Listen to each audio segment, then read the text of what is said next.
मी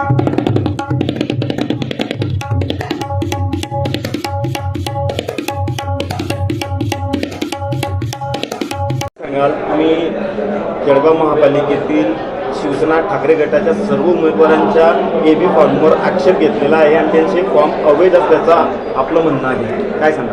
म्हणजे राज्य निवडणूक आयोग यांनी जे काही नियम निर्देशित केलेले आहेत या नियमामध्ये म्हणजे परिच्छेद क्रमांक 11(1) मुद्दा क्रमांक 11 तसेच जोडपत्रक 2 मधील स्पष्ट तरतुदीनुसार राजकीय पक्षाने प्राधिकृत केलेली व्यक्ती जे कोण उमेदवार असेल त्या उमेदवारांचा जे एबी फॉर्म असतो ते एबी फॉर्मवरती जी सिग्नेचर असते ती सिग्नेचर ही ओरिजिनल असली पाहिजे, ती पेनने केलेली असली पाहिजे. मात्र या ठिकाणी एबी फॉर्म जे या ठिकाणी जोडलेले आहेत जे उमेदवार त्या उमेदवाराला जे एबी फॉर्म जोडलेले आहेत त्या एबी फॉर्मवरती कुठेतरी झेरॉक्स व्हॉट्सअप या अशा प्रिंट काढून ते सर्व जोडलेले आहेत. म्हणजे कुठल्याही प्रकारचे एबी फॉर्मला ओरिजिनल सही नाही जोडपत्रक 2ला. त्यामुळे संपूर्ण उमेदवारी अर्ज जे आहे ते अवैध आहे. त्यामुळे राज्य निवडणूक आयोगाच्या ज्या सूचना आहे नियमावली आहे त्याप्रमाणे संपूर्ण अवैध अर्ज आहेत ते रद्द करण्याची आम्ही मागणी केलेली आहे. आता आपण निवडणूक निर्णय अधिकाऱ्यांकडे आपण तक्रारी अर्ज दाखल केलेला आहे की आमचा निवडणूक अर्ज दाखल आहे. आता ज्यावेळेस आमच्या हरकतीचा मुद्दा त्या ठिकाणी उपस्थित होईल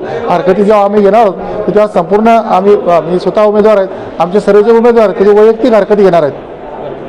मग आयोगाचं काय म्हणणं की केव्हा त्याच्याबरोबर निर्णय घेणार आहे? नाही, आयोगाने जे काही नियमावली निवडणूक प्रक्रिया राबवत असताना आयोगाने जी नियमावली केलेली तयार 11(1) आणि याच्यामध्ये ज्या नियम आहे त्या नियमाची अंमलबजावणी करा असं आम्ही म्हणतोय. हे नियम कोणी केलेले आहे? हे काही भारतीय जनता पार्टीने केले आहे का नियम? ते नियम जे आयोगाने केले आहेत आणि ही संपूर्ण परिस्थिती संपूर्ण महाराष्ट्रात आहे. त्यामुळे महाराष्ट्रातल्या आमच्या सर्व पदाधिकाऱ्यांना पण नेत्यांना पण सांगेल की ज्या ठिकाणी असे प्रकार आहेत आमच्या लक्ष आलं जळगावमध्ये तुमच्याही कुठे त्याकडे लक्ष द्या आणि काही असेल तर त्या ठिकाणी पण हरकत घ्या. नाही, आम्ही काहीच नाही. निवडणूक आयोगाची निवडणूक आयोगाच्या जी प्रक्रिया आहे ती प्रकाराची अंमलबजावणी व्हावी. निवडणूक आयोगाने नियमावलीचं या ठिकाणी अंमलबजावणी व्हावी त्याप्रमाणे त्यांचे अर्ज रद्द करण्यात यावे.